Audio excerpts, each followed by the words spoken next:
Hello and welcome to the iRevise supplementary series. This is designed to cover materials not in the junior certificate in the Irish curriculum, but in the various exam boards that you'll see for the GCSE. What we'd like to do today is take a look at kinematics. We'll look at some questions involving equations and calculations. We'll look at graphs. Some exam boards seem to have more graphs than others. Newton's laws, some worded questions, written answer, that type stuff, and we'll look at some momentum questions as well. Okay, so let's get on with it. This question is from Edexcel, June 2018. It's question number 3, as we can see here. This is a good question because it's more of an experimental type thing, and so you can relate the material to something that you might do in a practical. And I know maybe with lockdowns you've not done as many practicals, but these questions are very common. So it looks like we've got a toy car going down a ramp. You should always make sure you are reading everything as best you can. You should make sure you've read all the information. This is to see the time taken, and we're going to look at the how the angle of the ramp affects. So this is going to be the independent variable, isn't it? The angle of the ramp, and the time taken is going to be the dependent. Okay, so maybe when you read a question, start right away looking for that sort of stuff. So what are they doing here? They're going to set the angle for 10 degrees. They're going to repeat the experiment for 5 different angles. Right, they want us to fill in this table. Type the type of toy car. I'm going to say that's a control. They're not changing the type. Otherwise you'd be changing the weight, you'd be changing all these things. It wouldn't really be a good one. Time to travel, we said, was dependent. Angle was going to be independent. Distance traveled down the ramp. They didn't say anything about changing the distance. I would assume that that's also going to be a control. Right, let's move on. Draw a table of the students' results. Okay, in the interest of time, I'm not going to fill it all in, but I will show you how we would fill this out. You can put angle or time on either side. I don't know. Maybe you'd like to do the independent variable first. Okay, and that somehow you're going to, I'm going to write the word degrees. Unless you, because you don't just put a degree symbol there, I guess. I don't know. I guess we'll see. You can time. I'll just put the symbol seconds. You could write the word seconds if you like. That's fine. I think the symbol's good. You can put them in brackets if you wanted to do time and put them in brackets. I am curious about this angle. Like, do we just put the symbol like that? That seems kind of... Maybe you would write angle in degrees. It's 3 marks, so they're going to be looking for, obviously you're going to want the proper headings and you're going to want the units, and then you actually have to fill in the values, which is what I won't do here. But probably you would want them in either increasing or decreasing order, something like that, and then you would write the corresponding times with them. So just make sure you don't mess them up, and maybe you can see what I'm doing. I'm kind of underlining them as I go through. Just to make sure you've done every single, and here I've gone and done it now. I've done them all, haven't I? It's a bit messy, but I think you get the idea. All right, we'll take a look at the mark scheme in a moment and see. All right, but that's basically that. That should be an easy 3 marks. These should be some pretty easy questions so far. 7 marks out of a possible 11. Very easy so far. Right. So part C here. Circle the anomalous point. The anomalous point is the point that is not really fitting with the general pattern and the trend. We see all these other points form a kind of a smooth curve there, so something's gone wrong with that one. All right, and you can, if you go back and look at the data up here, I think you'll see, we're at 1.16, 0.86. You got 0.59 but this is 0.5. And that's below the 0.59, 0.54. So yeah, obviously something's going on there. Might be easier to see in graph form. So 1 mark for that. Suggest how the student could deal with the anomalous result. Well, you could do a couple of things. You could ignore it, or you could redo it. You could put the ramp back to 30 degrees and try it again. Okay. Right. Suggest why the student did not start either axis from 0.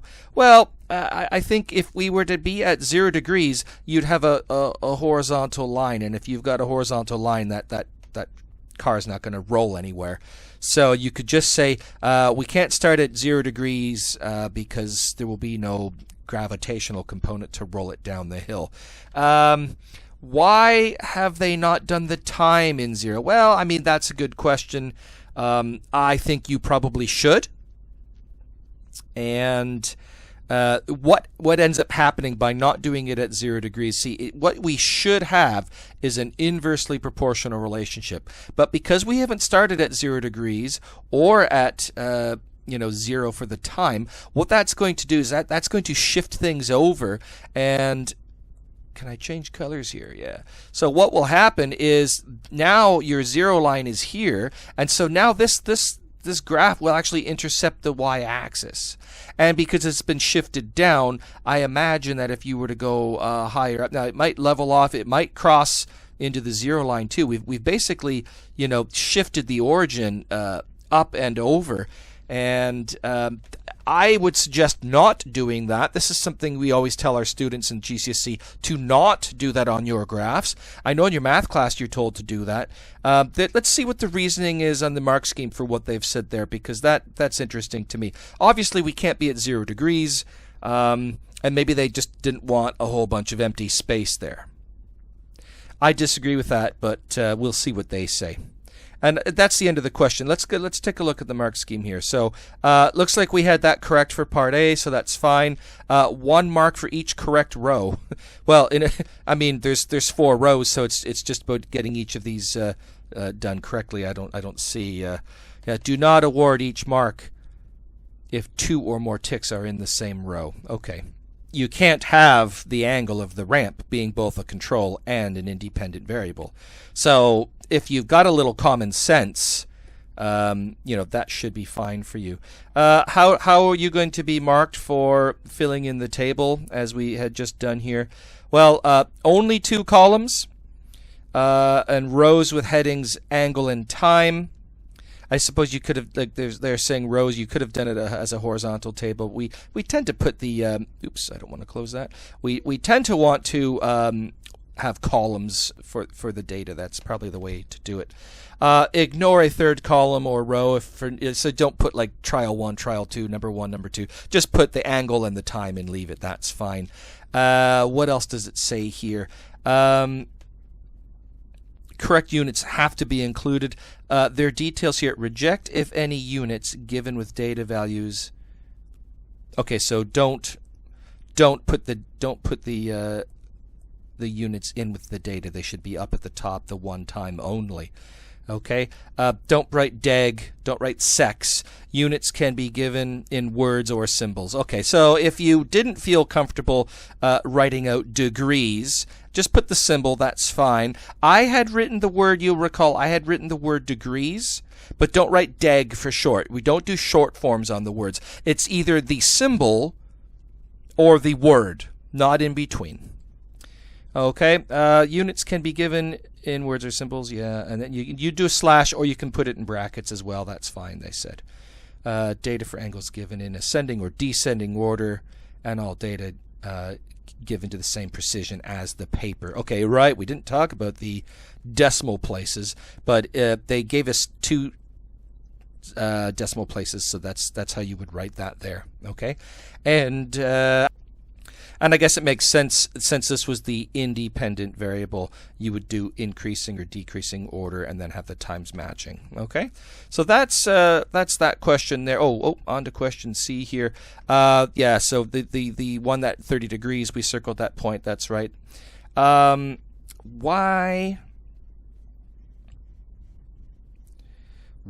or how should the student deal with the anomalous result? Ignore it or repeat it. That's what we said. We had said ignore it or repeat it. It's only 1 mark. Don't get into the idea. You don't have to talk about doing more than 1 trial, blah, blah, blah. If you've got a question that's 2 or 3 marks asking what you could do, then you would say, yeah, I would do it 3 times. I'd take the average. I'd do an average for every single angle. Take 3 measurements of the time for every single angle and average them, that kind of thing. Do not repeat the whole experiment. Okay? You can either ignore it or exclude it, circle it and get rid of it, or repeat that measurement like we said. Okay, this question here, draw a curve of the best fit on the graph. Now, I was just messing about. I didn't do an actual thing. It'll be easier for you to do on a piece of paper, but you just kind of, oops,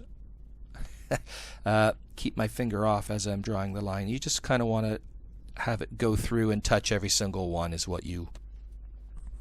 All right, I want to show this again because as I'm editing the video, I've noticed that I was doing kind of like a sketch-like drawing, which is what a lot of students do, and that is a definite no-no. You will not get a mark for that. It needs to be a continually drawn, smooth curve. Now, I'm having a hard time doing this on the tablet without being able to lie it flat, but basically practice this. That's a pretty good line. It's a smooth curve. I could probably get better. Maybe try it from the other end, but you doing it with your pencil should be able to... Come on. There we go. That's a little bit better.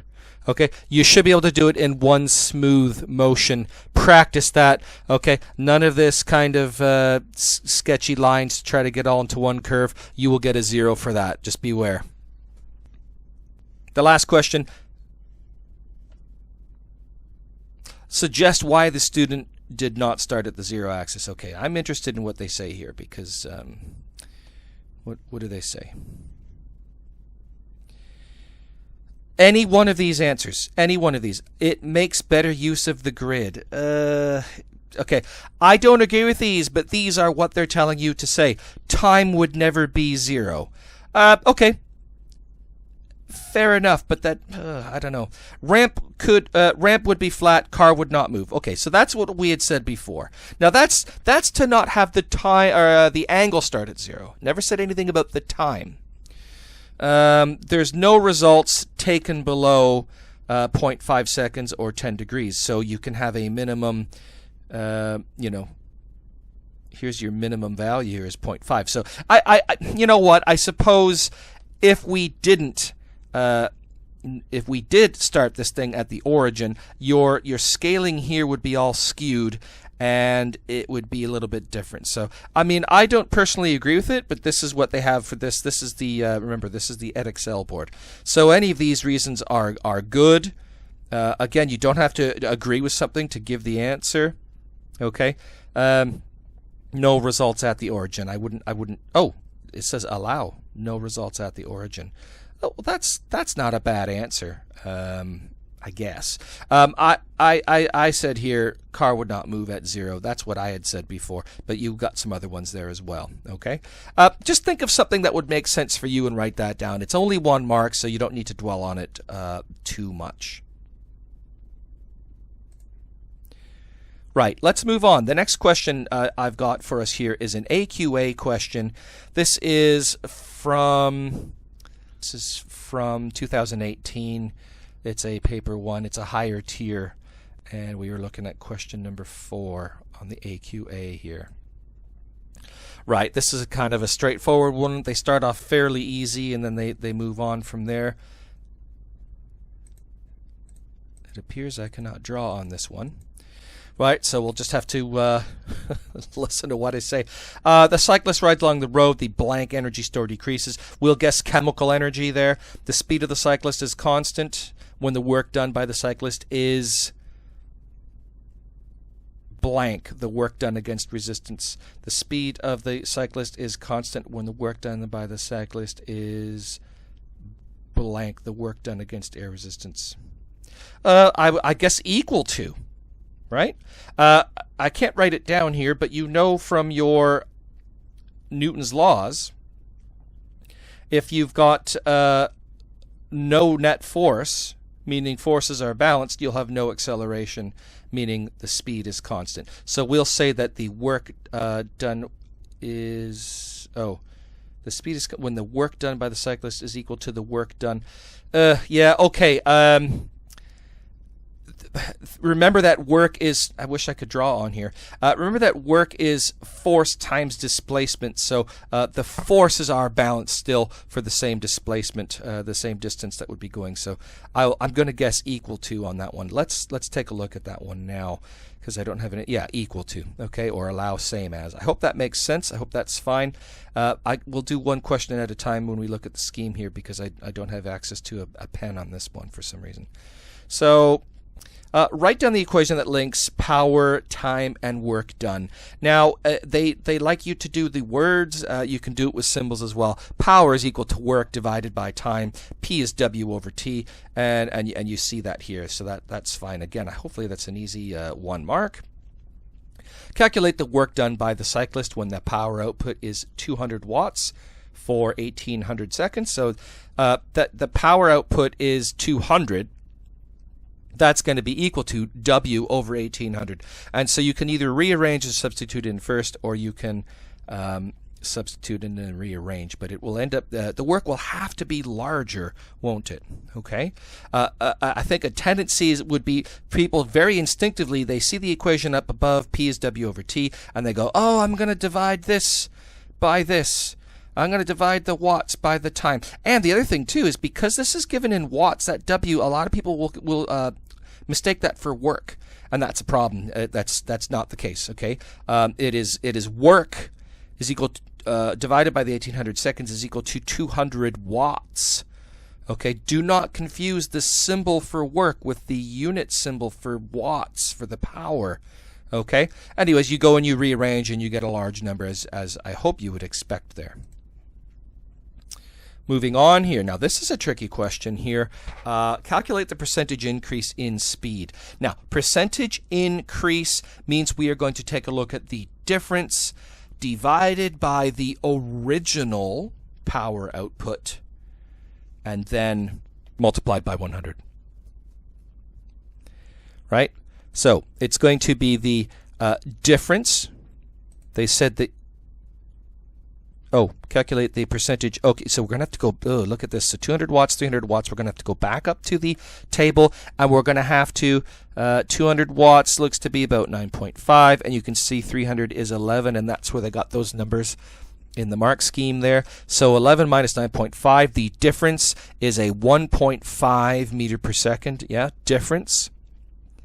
And it looks to me, it says allow a change between 1.2 and 1.5. Try to read that graph as best you can. That's a very common error for students who are just kind of quick to rush through and not really being meticulous enough. And if you're off by a large enough number here, if you write 9 instead of 9.5, you're going to get 2, and they're not going to accept your change in speed there, and that's going to throw off your answer here. Anyways, the original speed was 9.5.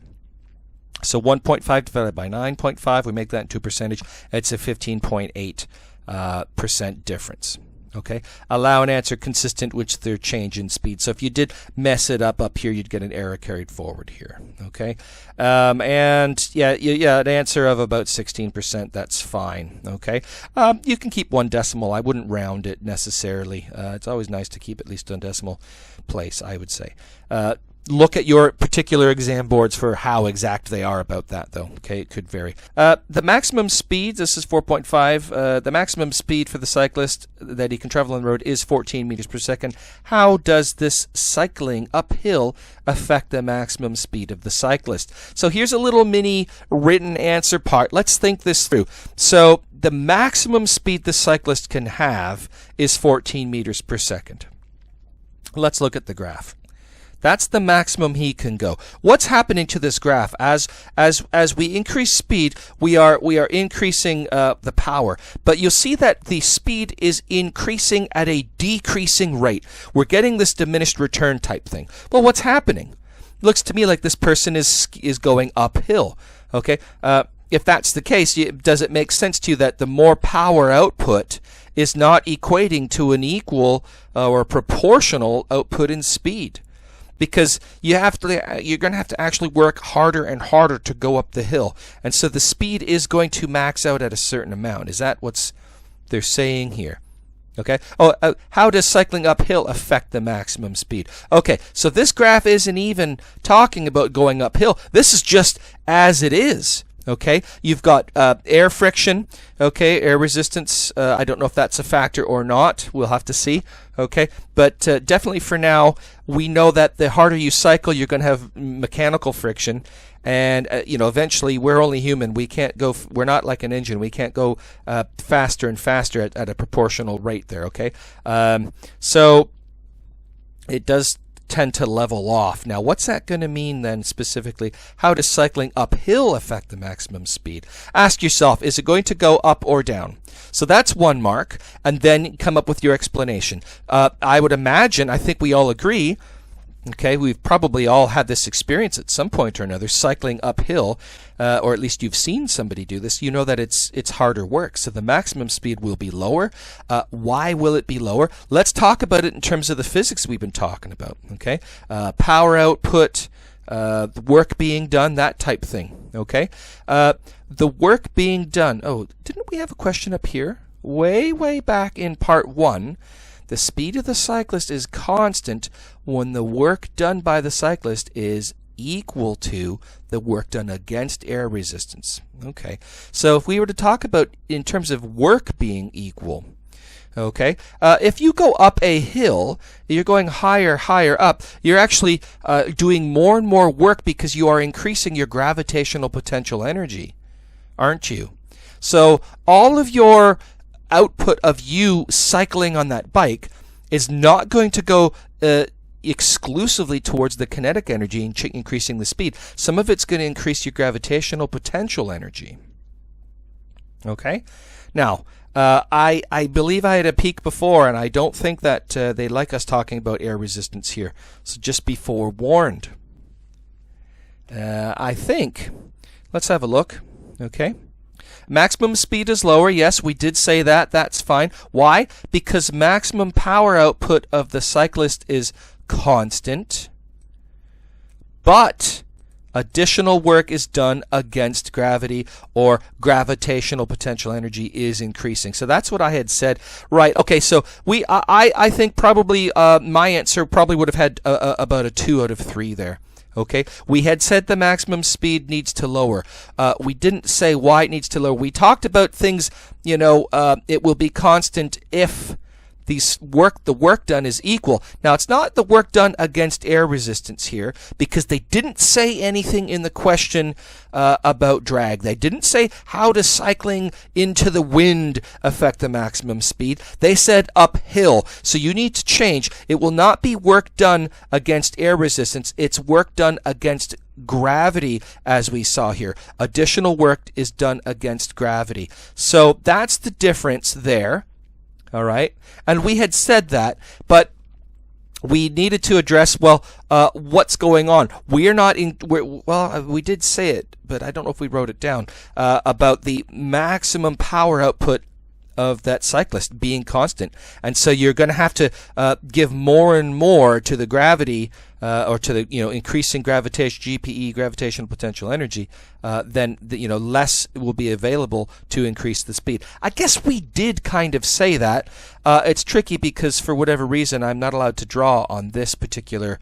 Otherwise we would have written it down and seen. Okay, but anyway, I hope that one makes sense. That one can be tricky. As we said, identify, does it go up or down, and talk about why. Link back to previous questions.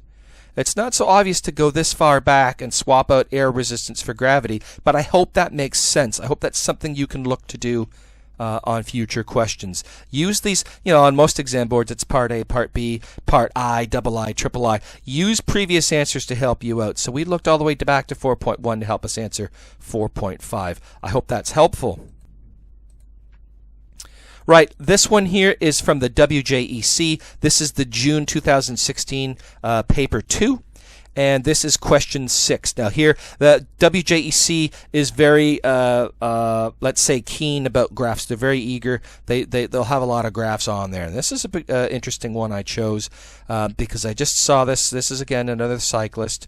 The velocity time graph, the velocity is changing up to a certain point, and then it's changing at a less steep of a gradient, so a lower it's increasing at a lower rate. Select an equation from page 2. Okay, well, I don't have page 2 in front of us to calculate the acceleration. What's that going to be, that equation from page 2? This is probably going to be the gradient. It'll probably be something along the lines of change in velocity over change in time. It's a v2 minus v1 over t2 minus t1, something like that, and then actually calculate for the first, what is this, between 10 and 20 seconds. Okay, so we've gone a change in velocity of 2, and the time has been 10 seconds. So that looks to me like an acceleration of 0.2 meters per second squared. Right? Select an equation again and use it to calculate the distance the cyclist travels. Well, you know that the distance under a velocity time graph is going to be the area. You know that distance is velocity times time, because you know velocity is displacement over time, or distance over time. You rearrange, and so there we have it. Of course, this is a triangle, so it's going to be over 2. So this is going to be, oh, okay, and again between, okay, so the what they like is area under curve. Write that out. Explain what you're doing. Area under the curve is going to be 1/2, and it was 2 times the 10 seconds, and I think it's going to be a distance of 10 meters. Okay.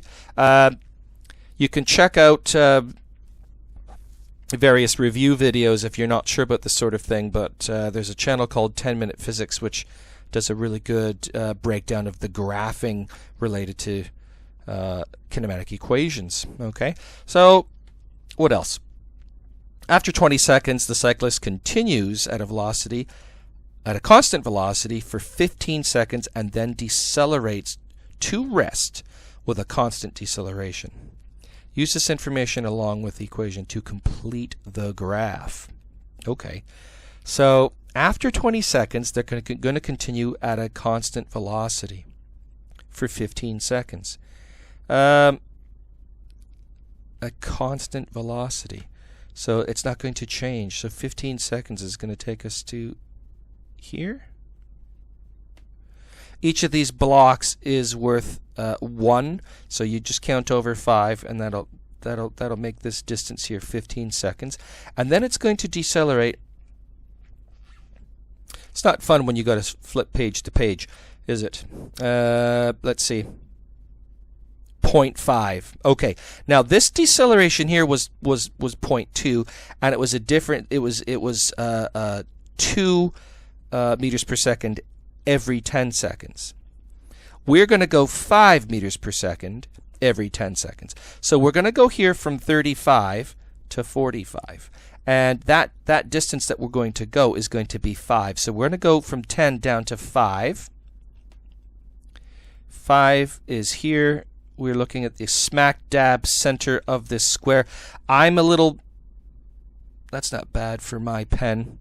Okay, and we'll go over another 10 seconds, and we should drop another, and that's going to take us from 5 to 0. I don't have a ruler on me on this. You should have a ruler. Draw with a ruler. Draw in pencil, and I think that's what we have. That's good. Let's move on. Another velocity time. Actually, no, maybe we should look at the answers for these last ones before we go to that second part there. Okay. So, substitution 0.2. Yeah, we got it. Oh, what's this? What's this? We didn't get. We only did this 10 meter part. We missed the 80. Did I misread that question? Use it to calculate the distance the cyclist travels between 10 and, oh, wait a minute. Between 10 and 12 seconds. Here's the problem with what I did. I calculated only this triangle. It's a very lovely mistake for me to make because it illustrates to you how easy it is. Okay? What we need to do is also have this rectangle here, this shaded in part as well. Okay, and that's the 8 times the 10 from the mark scheme. So we needed to add, it's the area under the curve. I foolishly didn't do the complete area under the curve. When you write that, that means something. So we should have had 8 times 10, and this should be 90. Okay, so careful with what you're reading there. I was rushing a bit. Okay, and then we completed the graph for that question, didn't we? Horizontal line at 10 meters per second to the 35, and they plus or minus square tolerance. That's not bad. Now, what's this? Time. Said for 15 seconds. This was 10. I said 15 seconds, so to 35. Got that. Straight line on graph, correct to 0.550. Here's the 0.550. What have they done? They've calculated the time as 10 over 0.5. Why have they done that? Well, here's what they've done. They've said that the acceleration is 0.5. So what they're saying is 0.5 is equal to we're doing 10-second intervals, aren't we? For 15 seconds, and then decelerates. I guess what they've done is they've rearranged this. They've said time is equal to change in velocity over acceleration. The acceleration was 0.5. And the speed at that time, the velocity at that time going down to 0 is 10.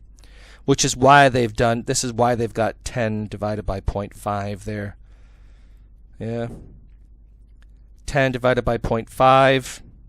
Well, 10 divided by 5 would be 2. So if I divide it by 0.5, which is 10 times smaller, my answer will be 10 times larger. So they've got 20 seconds there. Did we have 20 seconds? Well, we went from 35 to 55. So yeah, we did do that. Mark Scheme's a bit weird about this. There might be some people that calculate it that way, but I think, think of your think of this as your gradient, and it's 0.5 over 10. Sorry, it's 5. We had said it's 5 over 10. So that means you are going down 5 for every 10 over you go, which is what we had said. We had counted going down 5 and over 10 from 35 to 45 seconds. Yeah, we went over 10, down 5. So we've done that. We've got that. That's fine. This seems a little not as intuitive, but hey, people do things different ways. That's fine. If diagonal line is not drawn, scroll to bottom of page to look for time calculation. Yeah, draw the line. Don't skip the line there, everybody. Okay, it says to complete the graph. So I would definitely draw the line there. Okay, and let's see. If no calculation is shown, accept any forward diagonal line to x-axis. Award 1 mark. A diagonal line that ends at 55 seconds but not on the x-axis, award 2 marks. A line but not on the x-axis, 2 marks.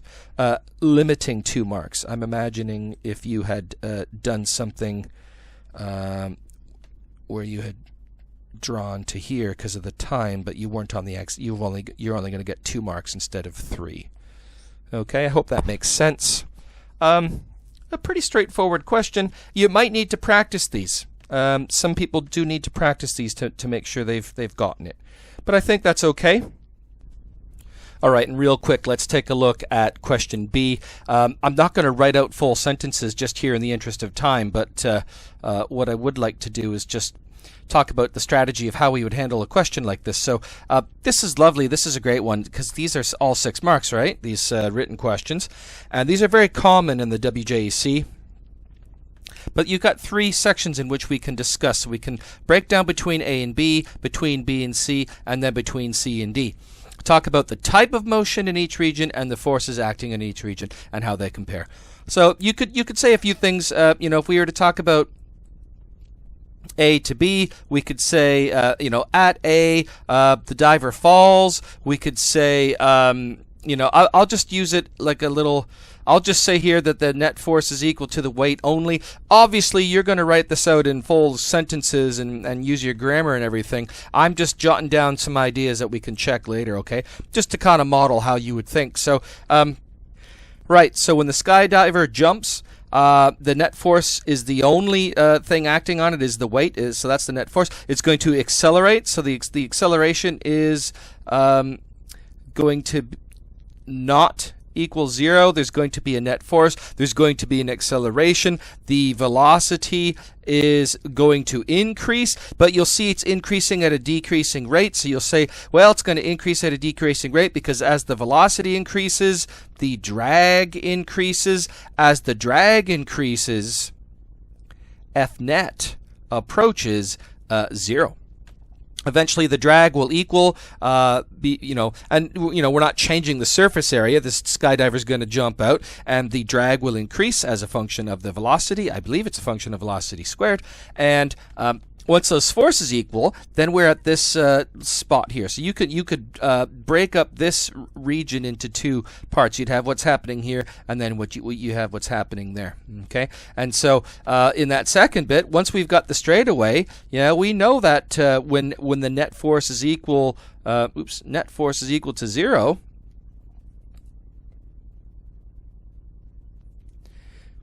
We know when the net force is equal to 0, then we know that the acceleration is 0 and the velocity is constant. So that's the first terminal velocity they reach. Okay, and then we can go on and talk about from B to C. You could say, well, at B, the parachute opens.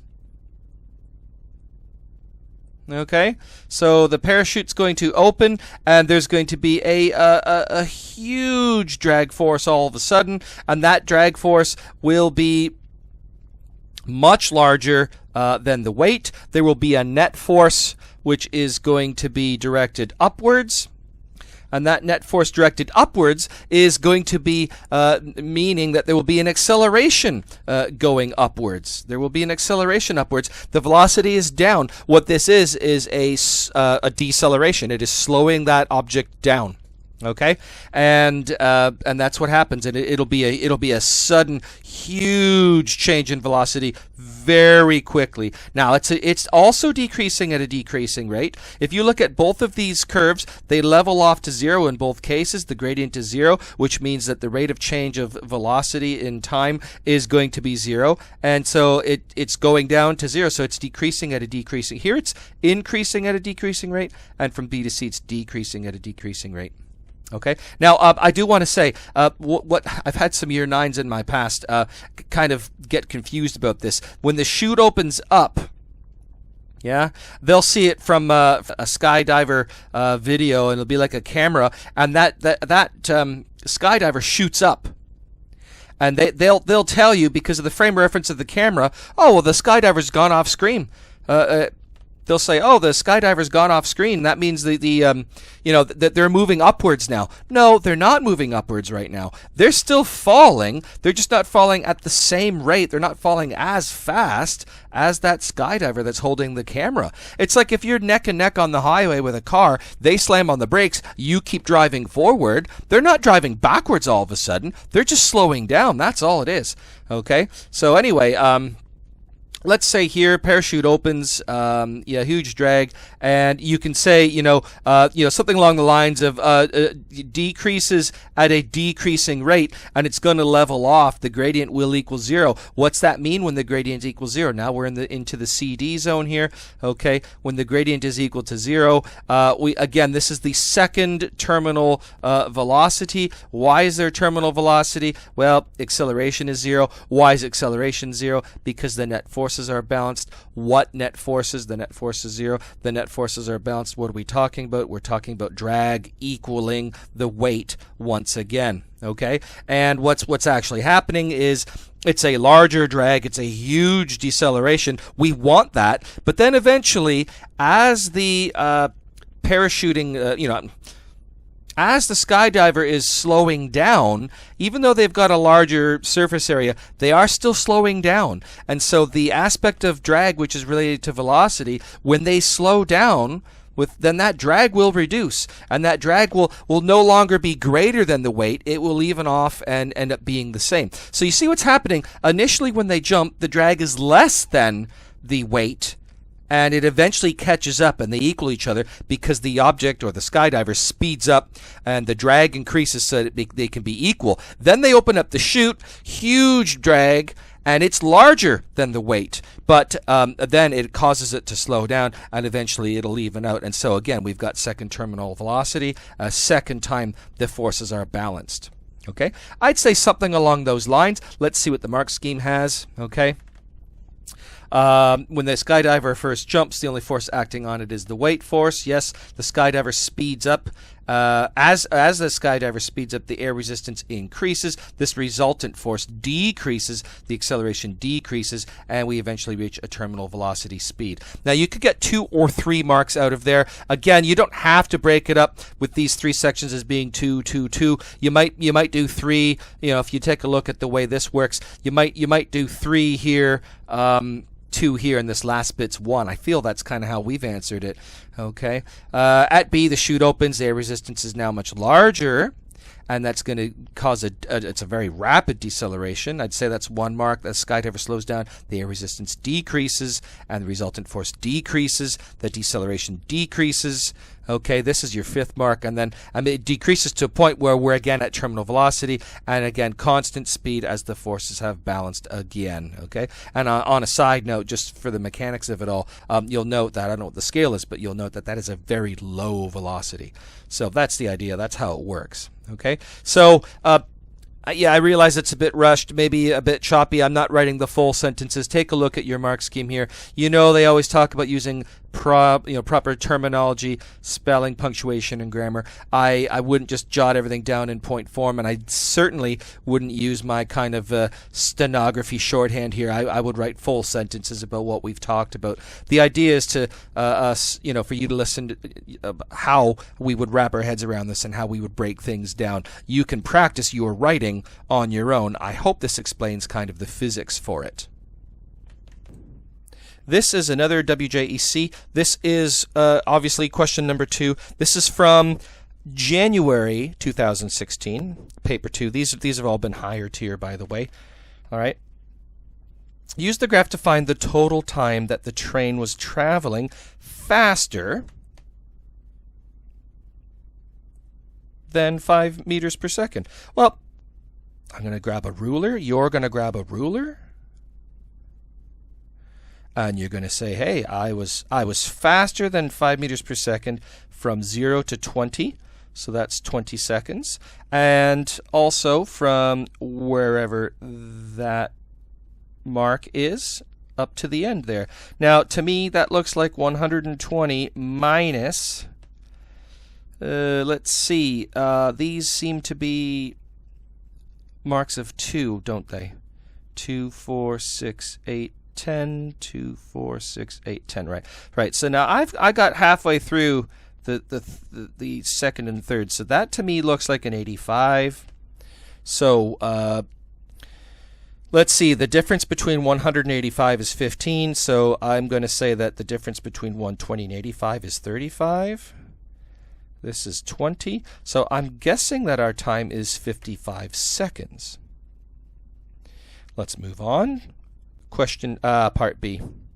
Okay. Describe fully the motion of the train for the time. Now, those of you doing the WJEC, you know these QWCs, or I think they've changed them now to another something else. But your written responses here, 6 marks. Okay. This should be a pretty straightforward one. They're telling you 2 things to do, so 3 marks for about each of these, I would say here. Describe fully the motion. Okay, or here's what you could also do. Let's split up the graph into 3 different quadrants and talk about each of them. Quadrant A, B, and C, because this is where the behavior is changing. Okay? A, what's happening? Well, we start off at a constant velocity, and then it starts to decrease. And it decreases at a constant rate down to 0. Let's say, okay? Well, we could just say C graph, and we'll say part A. Now, your answer should include data from graph. So, starts at 10 meters per second, and then it looks to me about the halfway point, so after 10 seconds it decelerates. Okay? Starts at 10 meters per second, then after 10 seconds decelerates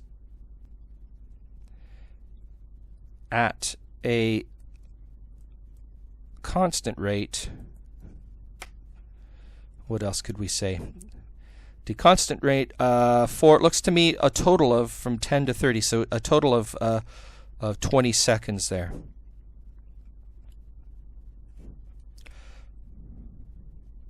For 20 seconds. Therefore, acceleration is, and let's just do a calculation. What's the acceleration? Well, it's gone from 10 to 0, so the final velocity minus the initial makes it a negative 10 divided by 20.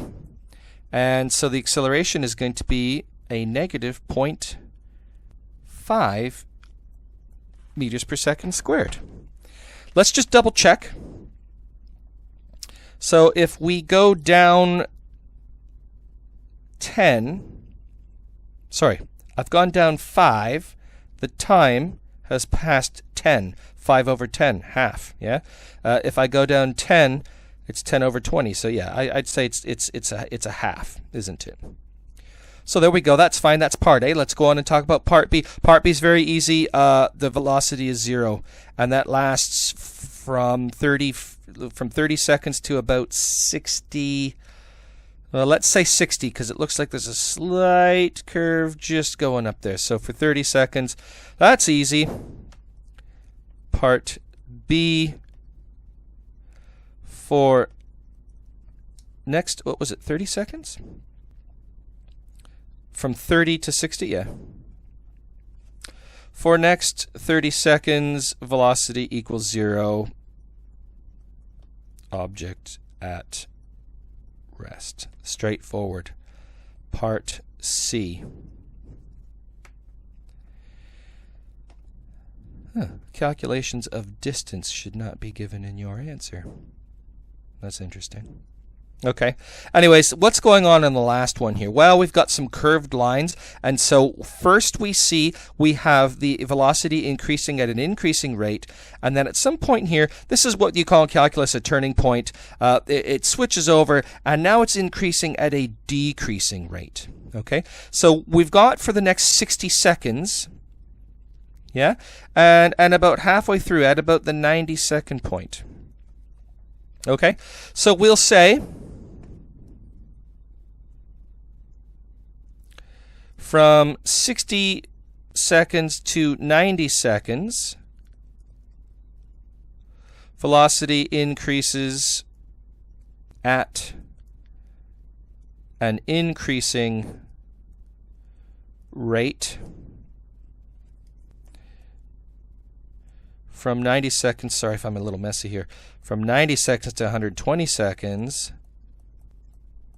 velocity increases at a decreasing rate. Anxious to see how we've done on this question, but let's, 14 marks for this. Let's go on and do part C. Use the equation, distance is speed times time, to calculate the distance traveled by the train for the first 10 seconds of the journey. So we want the velocity and the time. Now the time is going to be 10 seconds. We just have to look up on the graph what's the velocity. We had said it was 10, wasn't it? So straightforward, we plug that in. It's only 1 mark, so I don't even know if you need to show your work.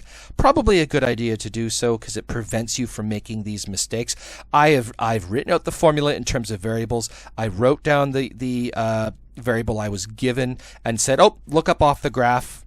And you could say, oh yeah, some of you might say, oh, it was 10, don't you remember? Well, yeah, but I was double checking and I wanted to make sure. Okay. Right, I'm going to just switch colors here. Let's move on here and take a look. Now, between 10 and 30 seconds, the train travels 100 meters. Use an equation from page 2 to calculate the mean speed. Between 0 to 10 seconds, we don't have anything. Between 10 to 30 seconds, it's 100 meters. We know between 30 seconds and 60 seconds, no distance is traveled. What's going on in the first 10 seconds? Right? So you see between 30 and 60, no ground is covered. They told us from here to here is 100. That's fine. We know that because 10 times 20 seconds divided by 2, because it's a triangle, that's 100. So this is 100. What's happening here? From 10 times 10, because this is 10 seconds at 10, so that's another 100, isn't it? So that means this is also 100. And so our mean speed, our average speed, it needs to be total distance divided by total time.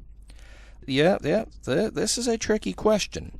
So break it down. The total now is going to be 200 divided by 60. So that's 20 divided by 6. We know that that's going to be 3 2/3. 3.6 repeat. I'm going to say 3.6 repeated meters per second. Because 18 and then 2 over 3. Oh, 2 over 6 is 1/3. Oh, no, so it'll be 1/3, so it'll be 0.3. So 3.3, yeah, because if that were a 21, then we'd have 7 over 3 or something, wouldn't we? If that were 21, we'd have 7 over 2.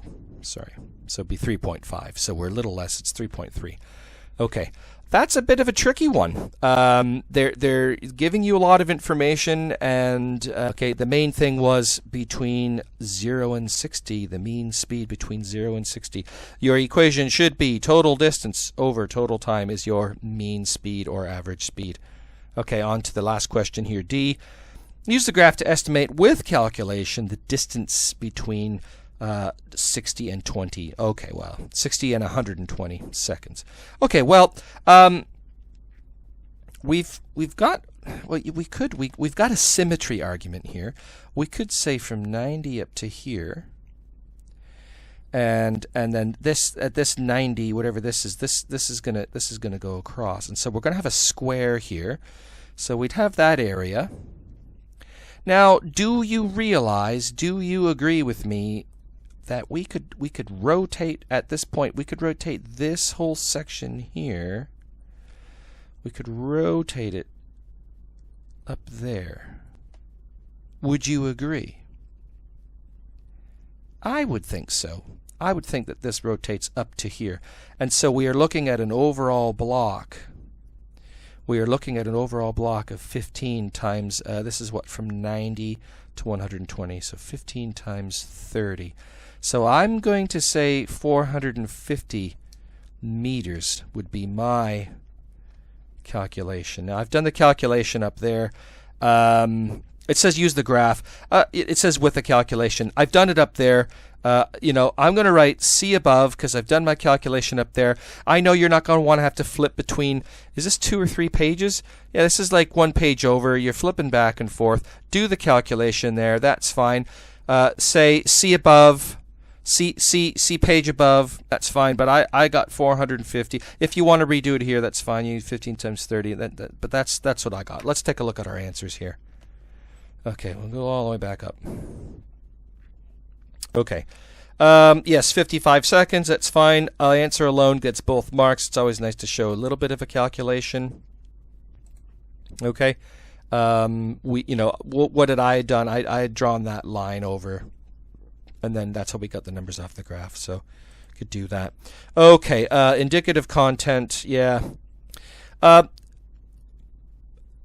read what they've said. we can kind of see how we will do. Obviously, we're shooting for 5 or 6 marks. The candidate constructs articulate integrated account correctly linking relevant points. The answer fully addresses the question. No irrelevant inclusions or significant omissions. Appropriate terminology, and then spelling, punctuation, and grammar. Now, I did it more of a point form. I didn't do it as a wordy kind of like paragraph. That was kind of to model to you how we would break things down. I don't think there's anything wrong with doing it like this. Making one big blob of a paragraph is difficult for the examiner, so I don't see a problem with you partitioning it out like that. I think that's okay. What have they said here? In the first 10 seconds, the train travels at a constant velocity at 10 meters per second, then decelerates uniformly to rest in 20 seconds. Its deceleration is 0.05. Let's just see. That's basically we said it starts at 10 meters per second, then after 10 seconds decelerates at a constant rate for 20 seconds, and there's the acceleration. That's pretty much. Now, we said, they said decelerates uniformly to rest. And I said decelerates at constant rate. I didn't say to rest. I don't know if that's important. I still think we've got 2 marks worth there. If you wanted to say at rest, that is true. I did miss that. This seems to be, it would be part B. Having remained at, this is part B. Having remained at a rest for the next 30 seconds. Oh, okay. It accelerates non-uniformly to a velocity of 15 meters per second in the last 60 seconds. Okay. Yeah, I can kind of see it might be worth. I've deleted my line. This was the division between A and B. I think it might be worth, and let me just, this is from our other answer. It might be worth making your division line here. It's very easy to say, yeah, it's at rest for 30 seconds, and then it accelerates. And if you wanted to, you could calculate what that gradient is. You could calculate what that acceleration is. This was, I'm going to guess, 12.5 meters per second, and it went from 0 to 12.5 in 30 seconds. So you could do that, and I think that's what they've done here. Velocity of 15 meters per second in the last 60 seconds. Oh, I see. They've said from 60 to 120, it's accelerated up to 15 meters per second. Yeah, you could split it up any way you like. I was thinking we'd say here it's at rest, that it accelerates up to that. The acceleration was this. The speed was 12.5 at 90 seconds. And then your part C, you could say, hey, from here it's accelerating at a decelerating rate. It was at a velocity of 15 in the final, at the final bit, the last second. You could say it started to slow down. You could talk about what if you wanted to, you could calculate, well, the gradient there is 0, isn't it? Because it's leveled off to a constant velocity. So let's see. Having remained at rest for the next 30 seconds, we said that, yeah, it accelerates. Okay, well, let's move on to our part C. What did we say for part C? Yeah, from 60 to 90, the velocity increases at an increasing rate. We could have probably said, hey, we could have given that calculation there. We had said that the acceleration there was, what was it now? 12.5 over 30. So we could have calculated it. We could have said, hey, it had a speed at 90 seconds.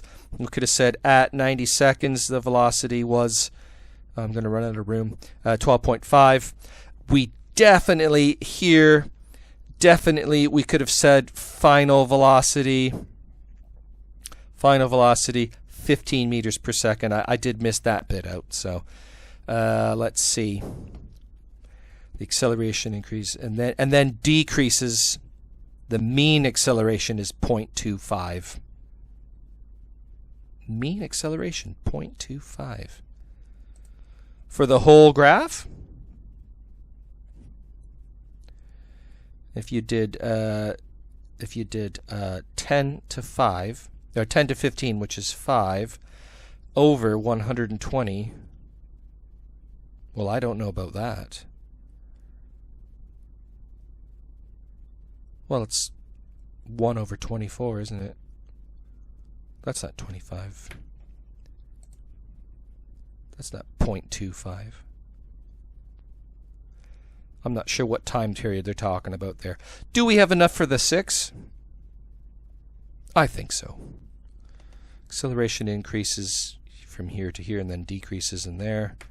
And that's what we had said, right? That's what we had said from here to here. It's this, yeah, probably, maybe final velocity 15 meters per second would be good. Because part B is very minimal. It's at rest for 30 seconds. I mean, that's 1 mark. So maybe missing out the final velocity. I give myself 5 out of 6 there, not having looked at the mark scheme ahead of time.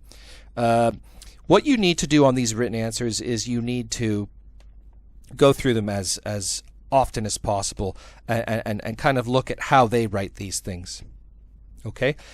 We didn't have anything irrelevant, and we didn't have any, I would say, significant omissions. Maybe the final velocity, although, yeah, they've mentioned it here. So, maybe the final velocity, given that the question did say, data from the graph, appropriate calculations. I don't know what they're getting at with that mean acceleration. Because for me, we could have said 15, 0 to 15 in, that's what it is. 0 to 15 in 60 seconds, and that's an acceleration of 0.25. The mean acceleration is 0.25 over that 60-second span. So yeah, you could have calculated that. You could have done it. You could have done it from C. You could have. Well, it's going at a decreasing rate. So if it's not a constant rate, then start where it's a value and another value, and where it's changing, do the mean across there. That's what they've done. That's how they've got the 0.25. I see that. Okay. Not a bad little 6-mark answer. I think getting 5 or 6 on that is pretty straightforward. With enough practice, definitely very easy. Okay, and then the last bit, let's go on and take a look at the mark scheme here for C. Right, so 100 meters we had said, yes, 3.3 repeated we had said here. And remember to read the full question. Read the full question so you know what you're doing. And then there's a higher tier question only. Oh, yeah. Estimate the distance traveled between 60 and 120. And we had said 450, and they'd said 450. Yeah, because the distance is 60 times 15 divided by 2. Divided by 2. What they've done is they've approximated the. Here, let me erase all of this. What they've done is, and this is fine too, you can do it like this. They've approximated this to be a triangle, and whatever is lost or added on extra here would be taken off up here. That's another way you can look at it. And so they've done a triangle. They've done a distance of a time of 60 times 15, but then it's a triangle, so divide by 2. Okay, I had said, hey, let's rotate this curvy bit up here, and now we've got a rectangle. I've done 15 times 30. They have done 15 times 60 divided by 2. 60 divided by 2 is 30, so it's the same thing. Okay, 6 of one, half a dozen of the other. That's fine. So we got the 450 quite well. No workings shown, and you write 900. You only get one. Oh, and you get 1 mark, but 900 because you're off.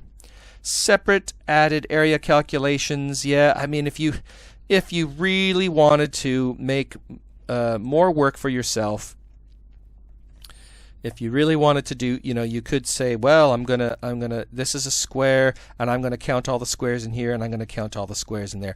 But use the symmetry to help you come up with a very easy answer. I think their idea of making this a triangle, very clever. And I haven't drawn it exactly right, but you can see that these areas will cancel each other out if you don't see my little trick of rotating. Okay, so here we go. Another graphing type question. State the equation. We know by now that the gradient of the velocity time graph is the acceleration, and they've they've told us all the things in there, so that's nice. That may or may not be on your equation sheet. Calculate the train's acceleration from the start and L. Right, that looks to be halfway through exactly, so that looks to be half an hour. And the velocity there also looks to be at 45. So we've got to watch the units here, because we're going to have we're going from 0 to 45, but that's meters per second. So we're going to have 45, and it's divided by half an hour, so that's 30 minutes. And so 45 divided by 30 is going to give you 1.5 meters per second. Oh, hold on. That was 30 minutes. We're going to want to change it into seconds, so you're also going to have to divide by 60. Got to make sure your units match, because I was just writing seconds squared and I realized, oh, hold on a minute. That's not quite right there. So meters, yeah, so we end up with 0.025 meters per second squared. Okay, describe the motion of the train sections M to N. We would say it's traveling at a constant velocity. We would say constant velocity of, I think, was it 50? Yeah, of 50 meters per second. You might say something like forces are balanced or no acceleration. You could say the acceleration is 0 because it's a horizontal line, something to that effect.